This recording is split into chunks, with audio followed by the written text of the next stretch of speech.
नमस्कार। आज का हमारा वीडियो है, इजराइल ने अभी क्या है कि लेबनान के ऊपर एक पेजर के माध्यम से अटैक किया है, जिससे वहाँ पर 3000 लोग इंजर्ड हो गए और बहुत लोगों की जान चली गई। तो आज हम समझते हैं इजराइल कैसे अटैक किया है लेबनान के ऊपर और किस डिवाइस का यूज़ किया है, उसको हम एक-एक करके समझेंगे। और लगभग 3000 लोग की जान चली गई और बहुत भयावना मतलब लीथल ये दृश्य था जब अटैक किया गया है लेबनान के ऊपर।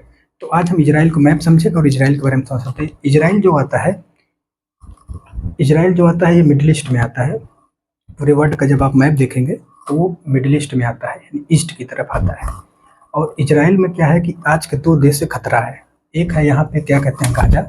गाज़ा में जो क्या कहते हैं यहाँ पे जो लड़ाकू मतलब ऑर्गेनाइजेशन काम करता है उसका नाम है हमास।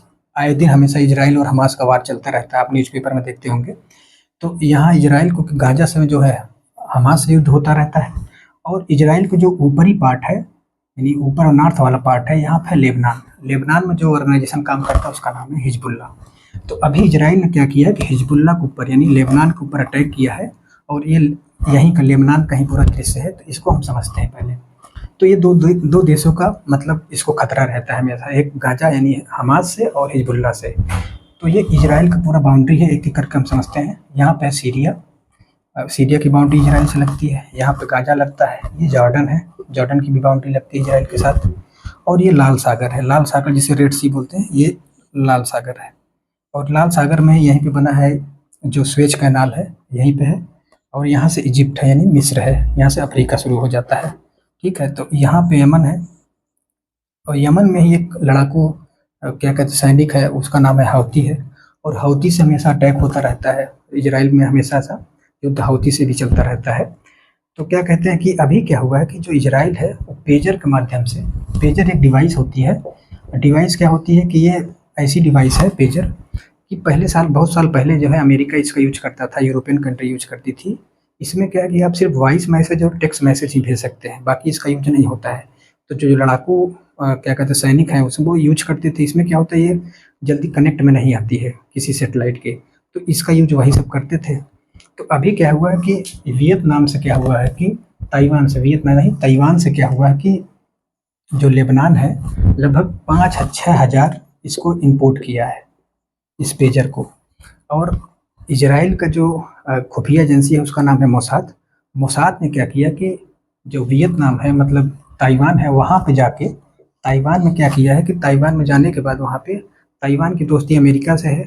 तो वहाँ पे क्या है कि जो डिवाइस इंपोर्ट करता था लेबनान, उसमें कुछ ऐसा मतलब उसके लिथियम आयन बैटरी यूज़र होती है, उसमें ऐसा कुछ किया गया है जिससे क्या हुआ कुछ मैसेज के थ्रू उसको एक टाइम पे अटैक कर सकते हैं। तो क्या हुआ जो जो वो इंपोर्ट किया गया लेबनान में, तो जो पूरा वो सामान आया तो उसके बाद क्या हुआ कि मोसाद ने इस पे कोडिंग के माध्यम से क्या हुआ कि पूरे अटैक का प्लान किया। और इतना मतलब लीथल था ये अटैक कि जब ये पेजर है, पेजर क्या हुआ कि जब ये बजता है तो इसमें पहले आवाज़ आती है। मान लो कोई जेब में लिया है, कोई क्या कहते हैं रखा है जेब में, तो उसमें क्या हुआ कि जेब में जब रखने से क्या हुआ कि जब इसमें सायरन बजता है, सायरन बजने के बाद क्या होता है कि लोग निकाल के उसको देखेंगे भाई मोबाइल में सायरन कैसे बजा है।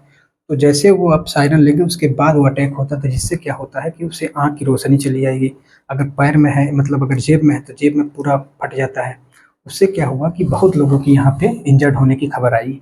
और क्या हुआ है कि जो ये पेजर है इसमें क्या है कि लिथियम आयन बैटरी का यूज होता है। और इसमें क्या इसी डिवाइस में क्या हुआ है, इसी डिवाइस में क्या है कि लिथियम आयन बैटरी के माध्यम से क्या किया है कि एक कोड का यूज किया है मोसाद ने कोड के माध्यम से इसलिए किया था कि कभी जब पानी सर से ऊपर जाएगा लेबनान में तो उसका यूज जो है किया जाएगा। और ये हुआ यही। इजराइल ने क्या किया कि जब वो इंपोर्ट किया लेबनान में जब अटैक मतलब इंपोर्ट किया, उसको इंपोर्ट करने के बाद क्या हुआ कि जब यहाँ पे आने के बाद मोसाद ने उसको जब एक्टिवेट किया तो वो वही खतरा बहुत ज़्यादा मतलब जब ये ब्लास्ट हुआ है तो उसमें 3000 लोग, कोई लोग तो मंडी में गए थे वहाँ पर अटैक हो गया, सिविलियन कितने लोग हैं वो इंजर्ड हो गए। तो ये चीज़ें थी। अब देखते हैं कि लेबनान क्या है कि इसका बदला लेगा। लेबनान के इसके लिए बोला है कि भाई अब ये जो पानी सर से ऊपर चला गया है लेबनान इस पे अटैक करने की धमकी इजराइल को दिया है, जिससे ये हो रहा है कि अब यहाँ इजराइल को लेकर बहुत टेंशन है। हालांकि हमेशा इजराइल एक कदम आगे प्लान करता है। अभी इस प्लान पर काम करने के बाद इजराइल का हमेशा प्लान रही है कि इसके आगे प्लान करता है। तो अब इजराइल इसके बाद प्लान करना कुछ ना कुछ कर रहा होगा। हिजबुल्लाह बोला है कि अटैक इजराइल पर होगा। तो पूरे मिडल ईस्ट में ये जो इजराइल का जो वार है हमेशा कॉन्फ्लिक्ट में रहने वाला है। तो ये जो पेजर अटैक था यहाँ पे, अभी आने वाले टाइम पे इस पे आर्टिकल आएंगे तो इसको हम डिस्कस करेंगे। थोड़ा हम समझते हैं हिजबुल्लाह और इसके। देखिए यहाँ पे है पर्शियन गल्फ। पर्शियन गल्फ के इस साइड है ईरान। ईरान क्या करता है, ईरान जो है हिजबुल्लाह को सपोर्ट करता है। हिजबुल्लाह को ईरान क्या करता है, सारी डिवाइस सब कुछ यहाँ देता है ये हिजबुल्लाह को। हिजबुल्लाह क्या करता है कि ये हमेशा इजराइल पर अटैक करता है। और यहाँ पे क्या है, यमन। यमन में क्या है, वो हौती विद्रोही काम करते हैं। अभी हौती विद्रोहियों ने लगभग यहाँ से, हाँ, यमन से जो है इजराइल की दूरी लगभग 2000 किलोमीटर की है। अभी यमन ने एक, वहाँ के हौती विद्रोही ने एक सैटेलाइट लॉन्च की, लगभग 2000 किलोमीटर जाके इजराइल के बहुत बड़े क्या कहते हैं रिसर्च सेंटर पे गिरा, जिससे इजराइल इसको लेके भी टेंशन में हमेशा रहता है। तो यहाँ पे पूरा अभी युद्ध चल रहा है। और पेजर अटैक से क्या हुआ है कि अब ये ऐसा अटैक है ना, इसमें कोई किसी मिसाइल का यूज किया गया, ना किसी सैनिक का यूज किया गया, सिर्फ एक माध्यम से, एक मैसेज के माध्यम से, कोड के माध्यम से पूरा अटैक किया है, जिससे बहुत ज़्यादा लोगों की जान गई। और इतना लीथल था कि लोगों की आंखें, किसी की आंख उड़ गई, किसी के पेट में छेद हो गया, किसी के पैर में छेद हो गया। तो ये सब चीज़ें हुई हैं। तो आने वाले टाइम पे ये पूरा जो रीजन है बहुत ज़्यादा ये कन्फ्लिक्ट में होने वाला है। तो इस पे जब इस आर्टिकल आएगा तो हम उसको और आगे बताएंगे। तो आज यहीं तक है। धन्यवाद।